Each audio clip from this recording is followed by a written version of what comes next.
Salve, salve, nação, vambora aí com mais um vídeo, né? Dessa vez, Mauro César Pereira mandou a real sobre a real situação de um Flamengo construir seu estádio, né?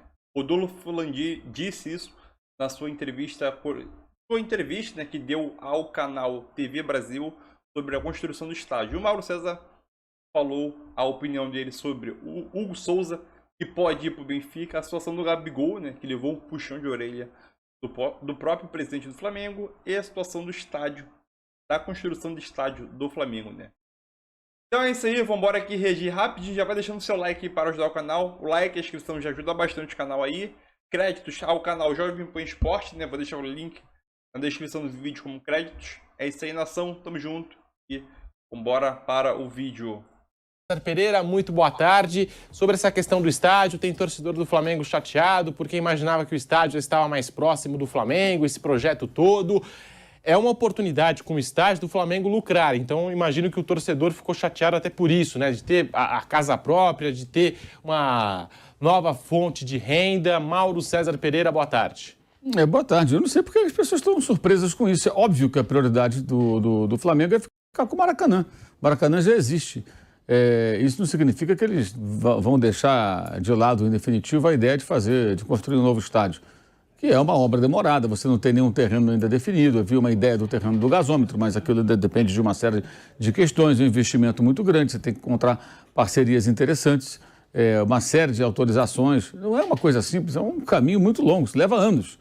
E aí joga onde até lá? Então, óbvio que a prioridade é o Maracanã, mas eu entendo que talvez não na gestão do Landim, talvez numa futura gestão, talvez até o final da gestão dele eles consigam avançar, definindo pelo menos o local e dando início a esse projeto, mas é algo que levará, se acontecer, muitos anos, 3, 4 anos. Eu não sei porque as pessoas o cara acha o quê? Que vai tum, aí aparece um estádio? Não é assim.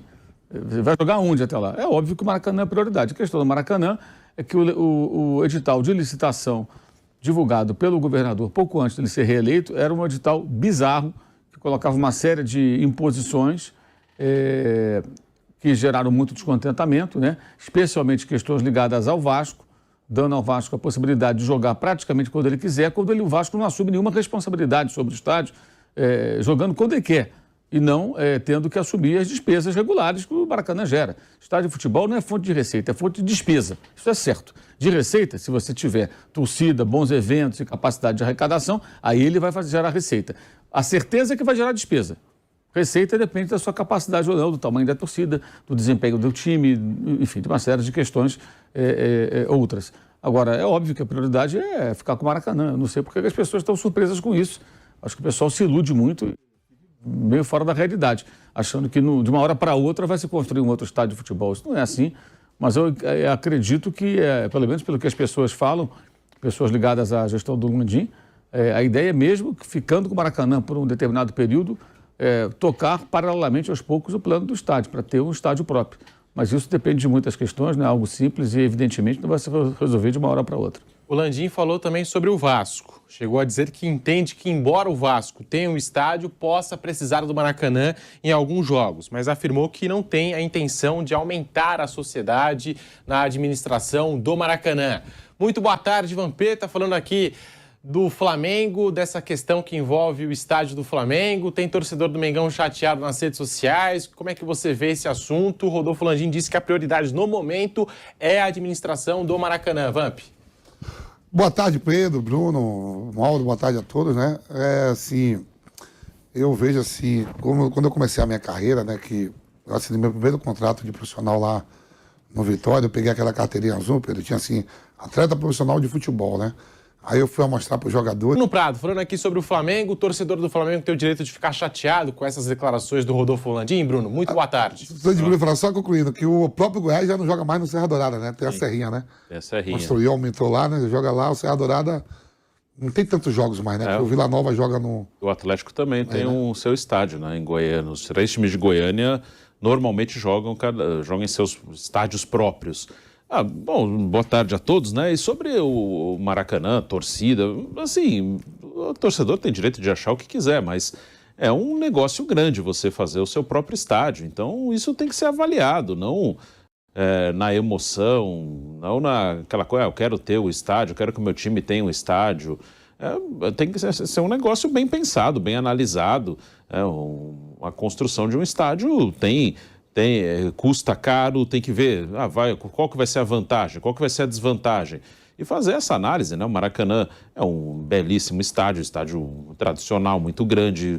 Claro que o Flamengo também pode ter vantagem se conseguir jogar no Maracanã. Então depende muito, é negócio, né? Tem o lado emocional e tem o lado de negócio. E aí envolve muito mais negócio do que emoção, né? A emoção fica mais para o jogo, para a competição, se o time ganha, se o time perde, um jogo mais emocionante. Mas aí envolve muito dinheiro, envolve muita coisa, envolve um projeto futuro do clube por muitos anos. Então, é uma coisa que tem que ser bem pensada, não pode ser definida na emoção, o que o torcedor vai achar, se vai ficar triste, vai ficar feliz. Tem que ser uma coisa muito bem pensada, muito bem planejada. Você, Mauro César, em fazer esse apontamento para o Gabigol quanto à camisa 10, de postura, de responsabilidade, de dar o exemplo? Eu acho até que demoraram muito se tiver essa conversa só agora. O Gabigol teve várias situações de expulsões desnecessárias. Desnecessárias que eu falo assim, não é aquela jogada que o cara é expulso que teve que fazer uma falta providencial, tomou um cartão, o adversário fazer um gol, não. É reclamação, recebo de reclamação, colecionando cartões, ficando fora de jogos importantes. Às vezes até os árbitros acabam pegando um pouco demais no pé, é verdade, mas ele procura isso. Então, se essa conversa aconteceu agora, fosse ele, o vice de futebol, alguma outra pessoa, se não tiveram antes, estão errados, deveria ter tido há mais tempo. Isso não é uma conversa de pai para filho, isso é uma cobrança profissional. Jogador caro, investimento alto do clube, jogador importante, ídolo da torcida, já está na história do clube, mas precisa, evidentemente, isso não é novidade nenhuma, melhorar o seu comportamento em campo. Você reagir de forma intempestiva, eventualmente, é do jogo, né? Você está ali, é o ser humano, fica nervoso, mas isso não significa que você tem que reclamar toda hora. E o Gabigol exagera, reclama a todo instante, né? Ou pelo menos vinha reclamando, pode ser que agora ele entenda, amadureça nesse aspecto. Acho que o gancho que ele usou aí foi o gancho da camisa 10. Você vai usar a camisa que era do Zico, você já usou a camisa do Pelé lá no Santos. Então, você tem que ter uma postura compatível com isso. Não pode parecer um garoto mimado ali, toda hora reclamando, tomando cartão a troco de nada, né? Agora, eu entendo que às vezes as pessoas perdem a cabeça, né? Ontem, não sei se o Vamp viu Sampdoria contra o Empoli. Empoli e Sampdoria. Não, só viu o resultado. Estava 1-0 para o Empoli nos acréscimos. Ataque da Sampdoria, vai o goleiro para a área, uma confusão lá na área. O goleiro deu um passe assim, deu uma levantadinha na bola. Aí outro jogador tocou para o lado, gol, empatou o jogo, todo mundo comemorou. Aí veio o VAR e anula o gol. Eu falei, se eu sou jogador, não sei se eu consigo me controlar numa situação dessa, porque anulou o gol, porque a bola tocou no braço do jogador da Sampdoria, mas ele foi empurrado. Ou seja, ele só caiu em cima da bola e a bola resvalou porque ele foi empurrado. Aí eu fiquei pensando, na hora, se o jogador perde a cabeça aí, cara, é um negócio de você parar e pensar, porque deve ser momentos que é muito difícil, né? É ser muito fácil a gente ficar falando, não, o jogador tem que se comportar. Mas você coloca no lugar do cara que está ali. Zona de rebaixamento, Sampdoria. Pois é, um empate providencial ali, um ponto valioso. Aí o time faz o gol, aí vem mas bateu no braço. Sim, mas o outro empurrou. Empurrou para bater no braço. Ele empurrou, por isso que ele caiu em cima da bola. E o árbitro viu o lance de novo. E me pareceu dentro da área, inclusive. Ele anulou o gol, acabou. Falei, cara, aí o jogador reclama, toma cartão. Numa situação dessa, eu até entendo. Porque tem que ter um sangue frio, assim, que absurdo. O caso do Tottenham agora com o Arsenal, do goleiro.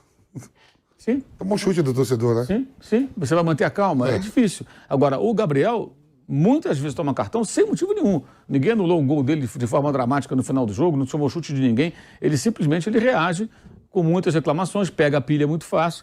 Eu acho que o Landim está tentando usar esse gancho aí da camisa 10, que ele desejava vestir, e agora ele está com a 10, o Pedro passou a vestir a camisa número 9, para que ele tenha uma postura compatível de um camisa 10, no sentido de que você sempre imagina alguém, não sendo igual o Zico, mas tendo o Zico como referência, né?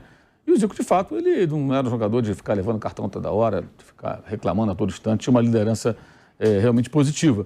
E no domingo, pelo menos, o Gabigol se comportou bem, o jogo foi mais tranquilo, o adversário não exigiu tanto, não teve nenhuma situação de provocação, mas ele fez um bom jogo, inclusive se movimentando, saindo da área, dando passe, que originou o quarto gol, marcou o seu gol, fez uma boa partida, né? Tomara que ele amadureça, ele precisa realmente amadurecer com relação a isso, porque é um desperdício um jogador da capacidade dele ficar fora de vários jogos ou tomando cartões sem a menor necessidade, cartões totalmente evitáveis.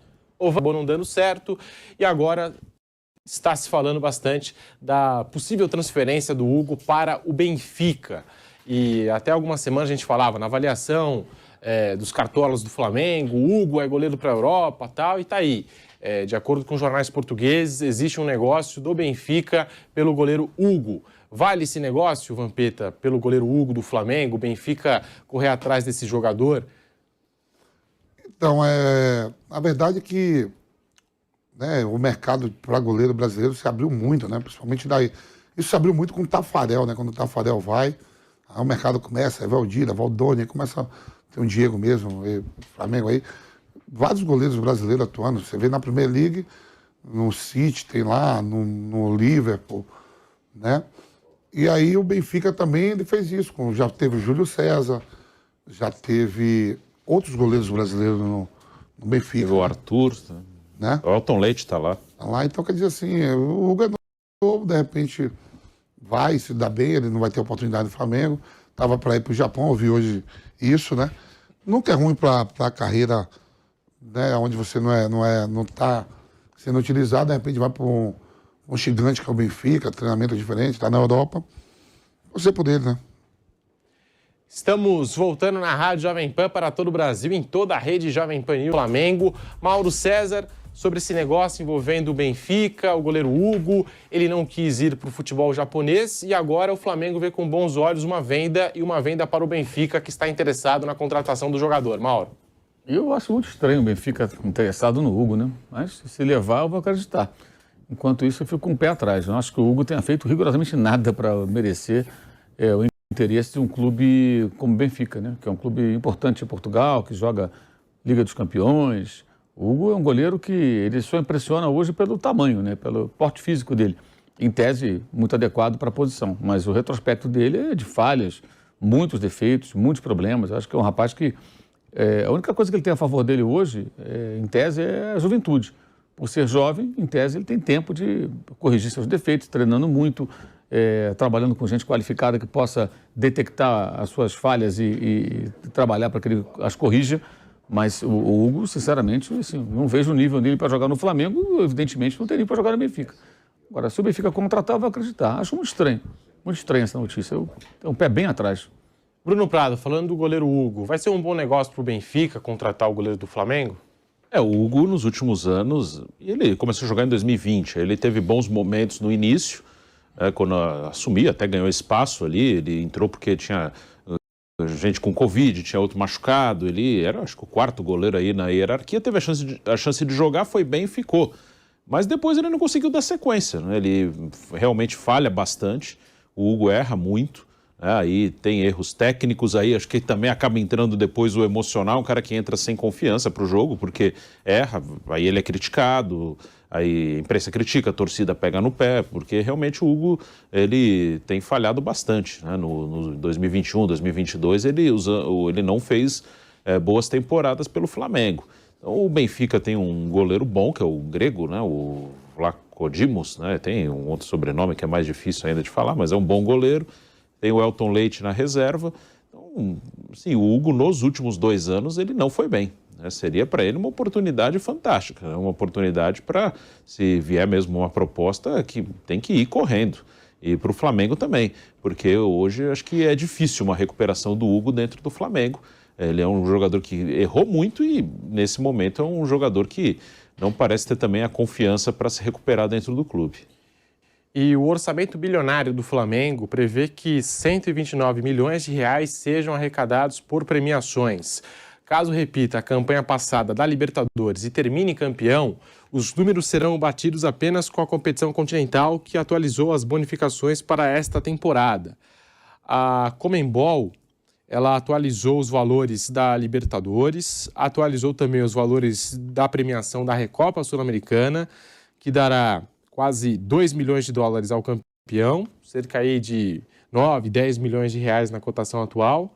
Flamengo e Independiente Del Valle, que é o vencedor da Sul-Americana, derrotou o São Paulo na final, vão fazer a Recopa Sul-Americana dessa temporada e o vice-campeão ficará com 900 mil dólares, pouco mais de 4,5 milhões de reais. Então, a gente falando aqui dessas premiações, a Conmebol também anunciou nas últimas horas uma premiação especial para o representante da América do Sul no Mundial de Clubes. Se o Flamengo vencer o Mundial de Clubes, vai arrecadar 25 milhões de reais, tá? É um incentivo da Conmebol para os clubes que vão disputar a competição, 25 milhões de reais em caso de título do Flamengo. A gente está aqui acompanhando as movimentações, uma baita grana, né, Bruno? Falando da Conmebol, falando do Flamengo, a Conmebol aumentou as premiações e agora o representante sul-americano no Mundial de Clubes tem esse incentivo da entidade máxima do futebol sul-americano. É uma bela premiação e realmente é uma missão dura, não só para o Flamengo, para qualquer que seja o representante da Conmebol. Eu já falei aqui, acho até que nos últimos anos, com esse crescimento do Flamengo e do Palmeiras, o campeão da Libertadores, e tem sido só os dois, hoje são times melhores do que há alguns poucos anos, assim, de 2000, pega lá, 2016, 2015, 16, 17, 18, melhorou o nível do campeão da América do Sul nesse momento de Flamengo e Palmeiras. Mas ainda assim é uma conquista muito difícil, né? A última vez foi em 2012 com o Corinthians, já estamos em 2023, é uma conquista difícil, então uma premiação alta é justa. Acho que também as competições aqui, a Conmebol é uma entidade que organiza o futebol sul-americano, organiza a Libertadores, a Copa Sul-Americana.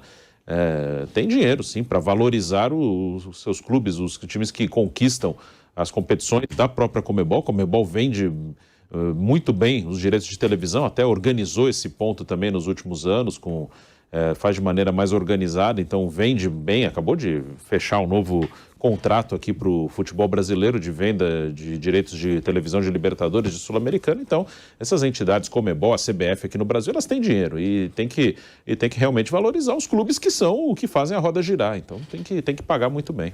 Eu tenho aqui as metas esportivas do Flamengo para a temporada 2023. Campeonato Brasileiro, segundo lugar. Copa Libertadores, semifinal. Copa do Brasil, semifinal. Tem que chegar pelo menos na semifinal da Libertadores e da Copa do Brasil, nas Copas, e pelo menos na segunda colocação do Campeonato Brasileiro. Algo perfeitamente possível, né, Vampeta? Ainda mais nos últimos anos, Flamengo e Palmeiras dividindo as principais premiações, os principais títulos da temporada.